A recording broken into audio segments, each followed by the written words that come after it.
राधे राधे प्यारे बच्चों। आज हम पढ़ेंगे कक्षा 12वीं हिंदी अर्धवार्षिक परीक्षा 24-25 के लिए इम्पोर्टेंट क्वेश्चन। ठीक है बच्चों, स्वागत है आपके अपने यूट्यूब चैनल एस्ट्रोसमथ स्टडी में। चैनल पर न्यू हो तो चैनल को सब्सक्राइब कीजिए और बेल आइकन पर क्लिक कीजिए। तो अब हम देखिए 2 अंकीय प्रश्न, काव्य खंड, पद्य साहित्य का इतिहास एवं प्रवृत्तियों के इम्पोर्टेंट क्वेश्चन हैं।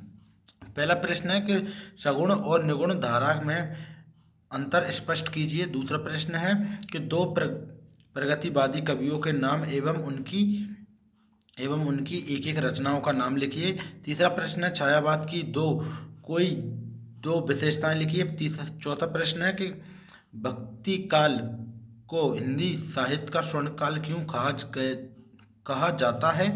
पांचवा प्रश्न है कि भरत तेंदु युग की कोई दो प्रवृत्तियां लिखिए।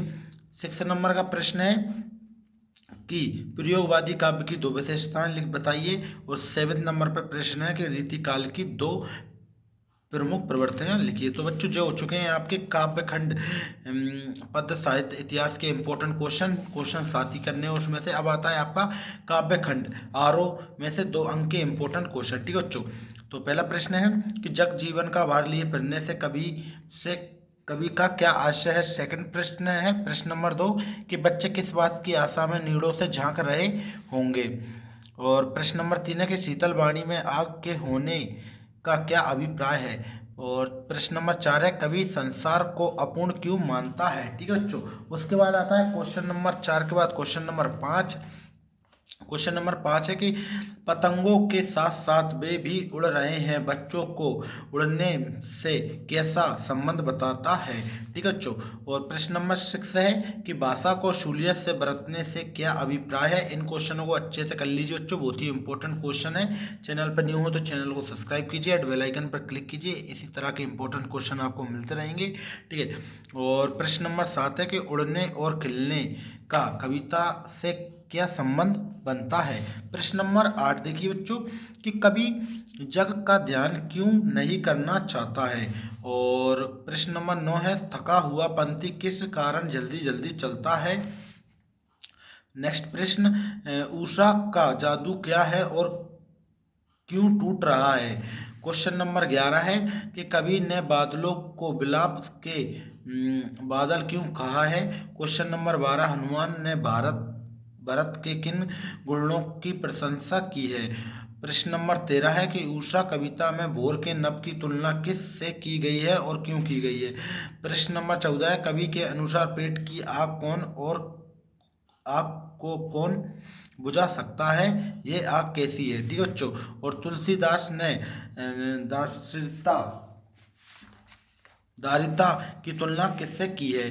प्रश्न नंबर 16 देखिए बहुत ही इंपॉर्टेंट कि लक्ष्मण जी के लिए संजीवनी बूटी लेने के लिए कौन गया था। बच्चों इस क्वेश्चन आपको 100% पता ही होगा, कमेंट करके जरूर बताइए कि लक्ष्मण जी के लिए संजीवनी बूटी कौन लेने गया था। इसके बाद आइए आता है नेक्स्ट क्वेश्चन। क्वेश्चन नंबर है आपका कि बच्चे किस बात के लिए जिद कर रहे हैं। ठीक है बच्चों, ये आपके खत्म हो चुके हैं क्या आरोप भाग 2 के इंपॉर्टेंट क्वेश्चन। अब आ जाते हैं आपके महत्वपूर्ण व्याख्या। 4 नंबर का एक क्वेश्चन आता है, बिल्कुल ध्यान से देखेंगे कि मैं जगजीवन तार लिए पढ़ता हूँ। इम्पोर्टेंट है बच्चों, हमने आपको हिंट दे दी है, आप ढूंढ लीजिए, पहले चैप्टर में ही मिल जाएगा आरो भाग 2 के में। ठीक है, और मैं निज रोदान में राग खंडहार का भार लिए पढ़ता हूँ, जो भी फर्स्ट चैप्टर का है। क्या है महत्वपूर्ण व्याख्या 4 नंबर का आता है। और बात सीधी थी पर पेचीदा होती चली गई है, जे भी आरो का है, बिल्कुल ध्यान से देख लीजिए। दूत कहो अब दूत कहो राजपूतो पूतू कहा। ठीक है, देव को दौड़ जे इंपॉर्टेंट हो चुके हैं आपके। 4 नंबर का एक इंपॉर्टेंट आने वाला है जहाँ से क्या व्याख्या। और उसके बाद आ जाते हैं महत्वपूर्ण कवि परिचय। 3 नंबर का एक आने वाला है, तो देख लीजिए कौन कौन से कवि परिचय आएंगे। पहला आएगा हरिवंश राय बच्चन जी के बारे में, बहुत ही इंपॉर्टेंट है, इनको अच्छे से पढ़ लीजिए, हमने इसकी वीडियो भी डाल दी है, चैनल पे आपको मिल जाएगी। ठीक है बच्चों, और रघुवीर सायकी और तुलसीदास जी के, इन तीनों के आपको महत्वपूर्ण कवि परिचय याद कर लेना है। फिर उसके बाद स्टार्ट हो जाता है आपका क्या बच्चों, क्या स्टार्ट हो जाता है, नेक्स्ट आ जाता है आपका कि गद्य साहित्य का इतिहास, प्रवृत्तियां एवं विकास क्रम 2 अंक के लिए इंपॉर्टेंट क्वेश्चन देख लीजिए बच्चों इसके, कि भारत तेंदु युग की निबंध की किन्हीं 2 विशेषताएं लिखना है। निबंध किसे कहते हैं, बाबू गुलाब राय के अनुसार निबंध की परिभाषा दीजिए। फिर आ जाता है आत्मकथा और जीवनी में अंतर, 2 नंबर में पूछा जाएगा, 2 ही अंतर लिख कर आना है। ठीक है बच्चों, इन सभी क्वेश्चनों की वीडियो भी आपको हमारे यूट्यूब चैनल पर मिल जाएगी। ठीक है बच्चों, यदि आपको इन सभी क्वेश्चनों को लिखित यानी कि हैंड राइटिंग में चाहिए सबके आंसर, तो कमेंट करके जरूर बताइए। ठीक है बच्चों, रेखा चित्र और स्मरण में अंतर लिखिए, उपन्यास और कहानी में अंतर लिखिए, और नाटक और एकांकी में अंतर लिखिए। जो हो जाएंगे आपके गद्य साहित्य का इतिहास, प्रवृत्तियां एवं विकास क्रम के इंपॉर्टेंट क्वेश्चन। इसके बाद आता है आपका गद्य खंड। ठीक है, गद्य खंड आरोह, 2 अंकीय प्रश्न। सबसे पहला प्रश्न है, प्रश्न नंबर 1 है, लगान ना चुकाने पर जमींदार ने भक्तिन को क्या सजा दी। ठीक है बच्चों, इसी के साथ नेक्स्ट देखिए, भक्तिन अपना वास्तविक नाम लोगों से क्यों छुपाती थी, और पर्चिंग पावर से लेखक का क्या आशय है, भक्तिन के आ जाने से महादेवी वर्मा देहाती कैसे हो गई, और बाजार का जादू चढ़ते और उतरने पर मनुष्य पर क्या क्या असर पड़ता है, बाजार का जादू क्या है, वह कैसे काम करता है, काले मेगा पानी दे, ये लेखक का क्या तात्पर्य है। ठीक है, जो लुट्टन पहलवान का गुरु कौन था, ढोलक से उसका क्या नाता था, और इसके बाद देखिए, लुट्टन का बचपन कैसा था, और ढोलक की आवाज़ का पूरे गांव पर क्या असर होता था, गगरी फूटी बैल प्यासा, अब दूध दूध क्यों कहा गया है, श्रीश को काल जिए अवधूत क्यों कहा गया है, और क्वेश्चन नंबर 13 है कि श्रीश के फूल को बहुत कोमल क्यों माना जाता नहीं गया है, और महादेवी वर्मा ने स्वयं व भक्तिन के मध्य किस संबंध को निकाला है। ठीक है, तो ये थे आपके इम्पोर्टेंट क्वेश्चन किसके, गद्य खंड आरोह के इम्पोर्टेंट क्वेश्चन। इनको अच्छे से याद कर लीजिए। यदि इन क्वेश्चनों का सॉल्यूशन चाहिए तो कमेंट करके जरूर बताइए। और अब आ जाते हैं आपके गद्य खंड के इम्पोर्टेंट क्वेश्चन। 13 के बाद आता है क्वेश्चन नंबर 15, जेब के भरे होने और मन के खाली होने पर मन की क्या क्या दशा होती है। ठीक है बच्चों, इसी के बाद देखिए, राजा के द्वारा कुश्ती लड़ने की आज्ञा मिलते ही दर्शक क्या करने लगे। और अब आ जाते हैं गद्य खंड के इम्पोर्टेंट गद्यांश यानी गद्य खंड के इम्पोर्टेंट वाक्य। देखिए 4 नंबर का एक क्वेश्चन आता है, भक्तिन और मेरे बीच सेवक और स्वामी का संबंध जीवन को घेरे हुए है। इम्पोर्टेंट है, इसका हमने आपको हिंट दे दिया है। आपके पास यदि गाइड है या परीक्षा दिन है उसमें आपको जो आसानी से मिल जाएगा। इसको अच्छे से याद कर लीजिए। सेवक धर्म में हनुमान जी ने से मृद हो उठी, गद्य हो उठी। और नेक्स्ट देखिए, बाजार में एक जादू है, किसकी मानने वाला है। और इसके बाद देखिए, रात्रि की भविष्य का को सिर्फ पहलवान मृत्यु से वे डरते नहीं हैं। और श्रीश का एक अद्भुत है मस्तक और व्यवहार पर सरस और मृग मदक। तो ये हैं आपके गद्यांश के इम्पोर्टेंट वाक्य। इनको अच्छे से नोट कर देख लीजिए और स्क्रीनशॉट ले लीजिए। ठीक है बच्चों, इनको आपको गाइड में आसानी से मिल जाएंगे। इसी के साथ देखिए नेक्स्ट क्या आता है आपका इम्पोर्टेंट।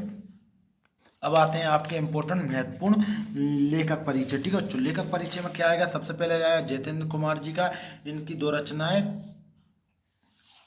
और लेखक परिचय अच्छे से याद कर लेना है। ठीक है बच्चों, महादेवी वर्मा का लेखक परिचय आपको हमारे यूट्यूब चैनल पर प्लेलिस्ट में मिल जाएगा। अच्छे से देख लीजिए, बहुत ही सरल लैंग्वेज में लिखा है जो आपको आसानी से याद हो जाए। हजारी प्रसाद दुबे जी का भी, इन तीनों को आपको अच्छे से नोट कर लेना है और याद कर लेना है। अब आ जाता है आपकी नेक्स्ट बुक क्या है, जो है बीतान। इसमें से 2 अंक का क्वेश्चन देख लीजिए क्या क्या है। देखो, यशोधर बाबू की पत्नी समय के साथ ढल सकने में सफल होती है, लेकिन यशोधर बाबू असफल रहे, ऐसा क्यों। ठीक है, पहला प्रश्न हो चुका है। दूसरा प्रश्न देखिए कि सिल्वर वेडिंग का आयोजन क्यों हुआ था, और जब सब्जी लेकर यशोधर बाबू घर पहुंचे तो उनकी दशा कैसी थी। यशोधर बाबू के चरित्र की कोई 2 विशेषताएं लिखिए। ठीक है बच्चों, और नेक्स्ट प्रश्न है प्रश्न नंबर 5, स्वयं कविता रच लेने पर आत्मविश्वास लेखक के मन में कैसे पैदा हुआ और श्री शोधलेकर के अध्यापक की उन विशेषताओं को रेखांकित करें जिन्होंने कविता के प्रति लेखक के मन में रुचि जगाई। ठीक है बच्चों, इसके बाद देखिए नेक्स्ट क्या रहने वाले हैं आपके।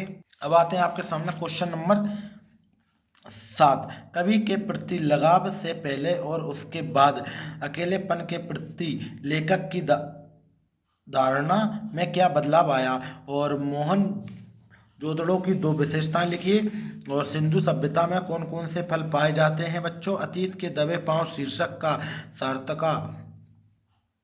सार्थकता सिद्ध कीजिए और लेखक के पिता के आनंद को पाठशाला भेजते समय क्या शर्त रखी है। उसके बाद आता है अभिव्यक्ति और माध्यम बच्चों, जो बहुत ही कम आपको स्कूलों में पढ़ाया जाता है इस सब्जेक्ट के बारे में और इससे 100% एक प्रश्न आता है, तो इनको बिल्कुल ध्यान से देख लीजिए कौन से प्रश्न आने वाले हैं। मात्र आपको इसमें से आपको 9 प्रश्न कर लेने हैं अभिव्यक्ति एवं और माध्यम में से। पहला प्रश्न रहेगा पत्रकारी की लेखन क्या है और जनसंचार माध्यम की प्रमुख विशेषताएं और प्रमुख जनसंचार माध्यम कौन कौन से हैं। इंटरनेट पत्रकारिता क्या है, प्रिंट माध्यम क्या है और लाइव के बारे में लिखिए। इंटरनेट की विशेषताएं, लेखक विशेष लेखन क्या है, कहानी लिखने का सबसे कारगर तरीका कौन सा है। ठीक है बच्चों, तो ये थे आपके कक्षा 12वीं हिंदी अर्धवार्षिक परीक्षा 24-25 के लिए इंपॉर्टेंट क्वेश्चन। वीडियो अच्छी लगी हो तो वीडियो को लाइक करें, अपने दोस्तों को भी शेयर करें। बहुत ही सिलेक्टेड क्वेश्चन आपके लिए लेकर आए हैं बच्चों। ठीक है, बहुत ही मेहनत करते हैं जिससे कि आप अच्छे नंबर प्राप्त कर सको। ठीक है बच्चों, मिलते हैं नेक्स्ट वीडियो में, जब तक के लिए जय हिंद जय भारत।